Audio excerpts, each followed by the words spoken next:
My name's Amelia and I'm a physiotherapist who works for pelvic floor and continence. Today this video is going to be in two parts. We're going to talk about what is the pelvic floor muscle and why it's important to keep it strong and to exercise it. And we'll show you how you can do some pelvic floor exercises. The second part of the video, we're going to talk about exercise more broadly, and I'll be showing you some different exercises that you can do at home or in your local park to help maintain your fitness and keep you strong and healthy. So, to start with, we're going to talk about what is the pelvic floor, where are they, and why are they important. So, your pelvic floor muscles are a group of muscles that are located at the base of your pelvis. They look like a sling or like a hammock, and they travel from the front of your pelvis to the back. They're really important muscles for two reasons. One is that they help support the organs of the pelvis, so the bladder and the bowel, and they hold those organs against the gravity acting on your body. The second reason they're very important is that they can help with maintaining continence as you get older, or if you've had a baby, or even if you've had surgery. When we talk about continence, we're talking about controlling the bladder and the bowel function. Incontinence occurs when you have leakage. So you can have leakage of urine from your bladder, and you could also have leakage of feces from the bowel. So as you can appreciate, it's very important to keep these muscles strong so that we can prevent incontinence from happening.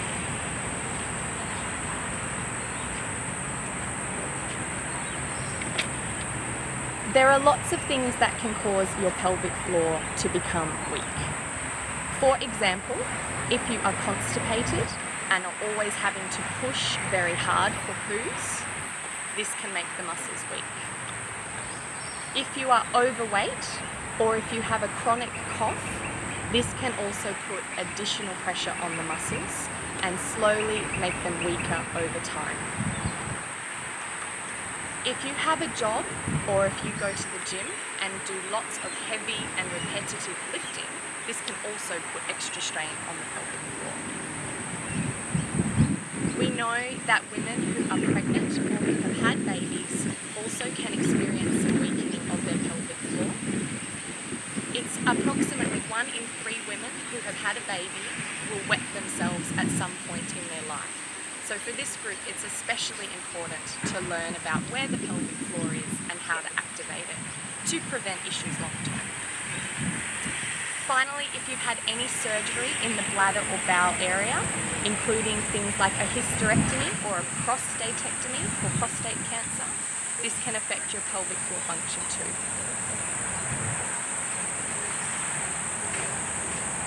So, to keep our pelvic floor muscles strong, we need to exercise them, just like every other muscle in our body. Pelvic floor exercises are relatively easy to do, but the hardest part is working out where the muscle is and how to turn it on. To find your pelvic floor, there's a few different ways to think about turning the muscle on. You can try all of them and see which one works the best for you. So, the first way to think about turning on your pelvic floor is to imagine you're trying to stop yourself from weeing. So for some people, this will feel like they're pulling upwards and inwards, up around the urethra where the urine comes out. If you would like to test if you're turning the muscles on correctly, you can try stopping and starting the flow of urine while you're on the toilet. It's not recommended that you do this regularly or every day, but it is a good way of testing to see if you're using the correct muscle patterns. Another way to think about turning on your pelvic floor is to imagine it like you're trying to stop yourself passing wind. When you do this, you should be thinking about pulling upwards and inwards at the back passage. It's very important when you're doing this that you don't squeeze your bottom cheeks together though. So your muscles should be very relaxed, and it's only the back passage that pulls upwards and inwards. The The trick with doing pelvic floor exercises is that everyone around you shouldn't be able to tell that you're doing it. So, if you're holding your breath or going red in the face, it means that you're turning on lots of other muscles and not just the pelvic floor. You shouldn't have to squeeze your legs together to keep your pelvic floor on, but we do know for some people, when they're first starting out, doing the pelvic floor exercises sitting or lying down might make it easier to keep these muscles relaxed. So, to start your pelvic floor exercise at home, first things to do is find a position where you can feel this muscle turning on. So if you've never done these exercises before, I would recommend lying down on the bed with your legs either straight out in front or with your knees bent up, whatever is the most comfortable. Once you're lying down, see if you can pull upwards and inwards, either like you're stopping wee or like you're stopping wind, and just see how long you can hold on to that muscle for. Remembering not to hold your breath or to squeeze your bottom cheeks together. Every person is going to be different. So for you, see how long you can hold for. If it's only 3 seconds, that's okay. That just tells us that that's the level your muscles are at. And to practice your exercises, you might like to start with 3 3-second holds. Then relax. If you feel like you can hold your muscles a little bit longer, for example 5 seconds, you could then try to do 5 5-second holds and then rest. So let's have a little bit of a practice of what that would look like at home. So we'll pretend that we're lying down, and I'm going to show you what 5 5-second holds would look like. Your body should be relaxed. You're not going to hold your breath. Now, all together, we're going to pull upwards and inwards, hold for 1, 2, 3, 4, 5, and relax. Good. We're going to do that again. Pulling upwards and inwards. 1, 2, 3, 4, 5, and relax. We've got 3 to go. Pulling upwards and inwards. 1, 2, 3, 4, 5, and relax. Make sure you're not holding your breath or squeezing any of your other muscles. It's just the pelvic floor. Here we go again. Lift and hold. 1, 2, 3, 4, 5, and relax. And lucky last, pulling upwards and inwards. 1, 2, 3, 4, 5, and relax. Whew, it's hard work. So for some people, that might be enough. If you feel like that was too easy, you could then do the same thing again from the top. If you felt like that was too hard, you might be better off doing some shorter holds. So you might like to try 3 3-second holds instead. To make the exercises harder, the better you get, you could try them in different positions, like sitting or even standing. And once you start to get really confident, you might like to try and turn this muscle on during some of your other activities during the day. It's very good to help prevent incontinence if you can learn to turn this muscle on just before you cough, sneeze, laugh, or lift. So maybe next time you feel a sneeze coming, see if you can turn this muscle on first. If you're having trouble finding this muscle, so if you couldn't feel that pelvic floor contraction or you're not sure if you're doing it right, it's worthwhile having your pelvic floor assessed by a health professional. It's something you can chat to your GP about, or a continence nurse, or a pelvic floor physio like myself is also someone who can help assess your pelvic floor muscles and get you on the right track with your exercise program.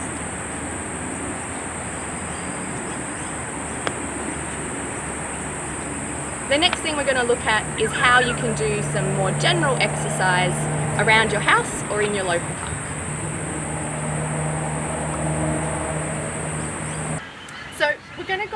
some simple exercises that you can do at home. We're going to start off doing some exercises sitting down. So even if you feel like you're someone who doesn't normally do a lot of exercise, these are a really great one to start with. You can do them every day, and remember, with any exercise it's important to take it at your own pace and stop if you feel like you're getting any pain with the exercises. So sitting down in the chair, feet flat on the ground, we're just going to warm up our calf muscles by doing some calf raises. So what I'm doing is just lifting my heels up off the ground and using my calf muscles to warm my lower legs up. If you've got one leg that maybe is a bit sore or has an injury, you could do it just on the side that doesn't have any issues. You can then warm your ankles up by putting one leg out in front and making some circles around, both directions, whatever feels good. And again, if your ankles don't like to move one way, just do a small circle the other way. And it's good to do that on both sides if you can.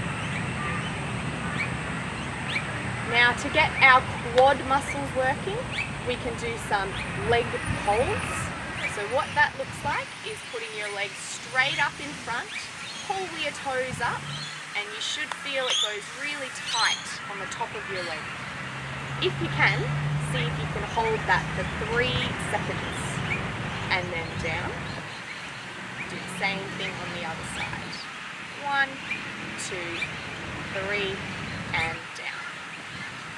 If you want to make it harder, you can hold it for longer. If you would like to do some exercise that gets you a little bit more puffed, you could start out by doing some marching on the spot. If you make the sound really loud and bang your feet into the ground, it means you're putting lots of loading through your bones, which is good for preventing osteoporosis. Then, if you wanted to get your heart rate going even more, you could add in some things with your arms. Maybe punching your arms out in front. If that feels like it's too much, you can stop the legs and just do the arms on there. Like that. If you go faster, it's a bit harder. You can also do the punching over the top of your head, as long as it doesn't hurt your shoulders. So punching up in the air like this. This is a really good exercise to do with lots of friends. And then relax. We're going to do some standing up exercises in a second, but while we're sitting down, there's a couple of really easy stretches you can do, which you might do while you're cooling down. So a good stretch to do sitting in a chair is to twist through your back, crossing your arms over your chest and turning to look to one side. Feels really good. And then twisting the other way. You can do some stretches with your arms, so putting one arm behind your back and stretching your muscles. And the other way. And also some stretches for your legs. Putting one leg out and reaching towards your toes. Whenever you're doing a stretch, it should feel like a comfortable stretch rather than a painful stretch. And you can hold each stretch up to 30 seconds at a time. Make sure you keep breathing while you're doing your stretches too. You don't want to hold your breath.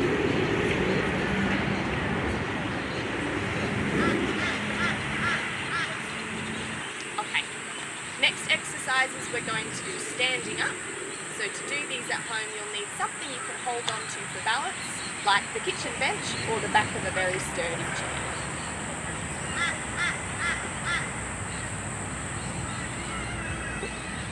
So we're now going to practice some exercises standing up. So as I said, you want to do these at home with something to hold on to for support, like the kitchen bench or the back of a sturdy chair. With these exercises, it's important that you make sure you are safe.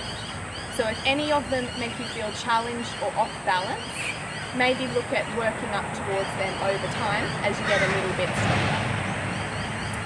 So standing up and holding onto the bench, we're going to start with some leg exercises. So the first one we're going to do is taking your leg backwards behind you. To start with, you step it back and touch your toe down, then bring it back together. Back, touch down, back together. If that's too easy or you would like to challenge yourself, you can then do it without touching your leg down. They don't have to be very big movements. If you go too big, you'll end up overbalancing or stretching your back. So if you keep them small, it means you're working just your bottom muscles and your leg muscles. I like to start with 10 on each side and build up from there. The next exercise is very similar, but it's taking your legs out to the side. So I'll turn sideways so you can see what I'm doing. Taking my leg out to the side and in again. But it's good to do this one holding on with two hands. Out and in. The same as the backwards ones. We don't want to go too high with this exercise. Keep it nice and low so you're not arching your back. If it's too tricky, keep the toe touched down on the ground. Like that. We're going to do an exercise now for the hamstrings, which is the back of the leg. Holding on for balance, bring your heel up towards your bottom and squeeze through your hamstrings. Like that. Now, depending on how your knees work, you might not be able to get all the way up. Just see what you can do. It's okay if you just do a small one. It's still going to work the muscles at the back of your leg.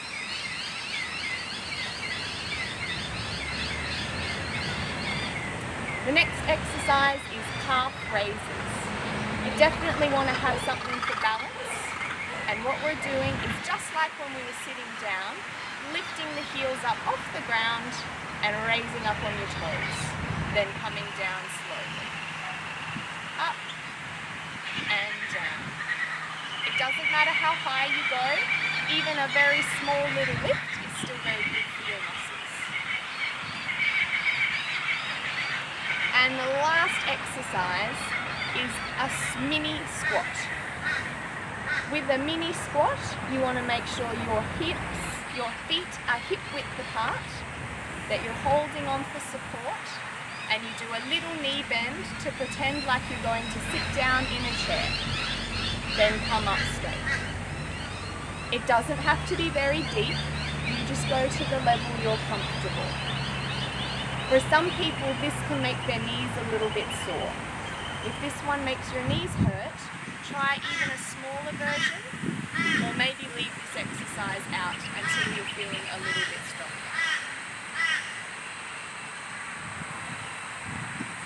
With all of our exercises, it's important that we go nice and slow, don't rush, and work out a level that's suitable for you. If you can do 3 of each exercise to start with, that's a great place to start. If you feel a little bit more confident, or if you've exercised lots before, you might like to start with 10 of each exercise and see how your body goes. If you want more information on exercise programs, or to get an exercise program that's individual to you, sometimes it can be good to see a physiotherapist or an exercise physiologist who can make an exercise program specific to your needs, particularly if you've had an injury or surgery.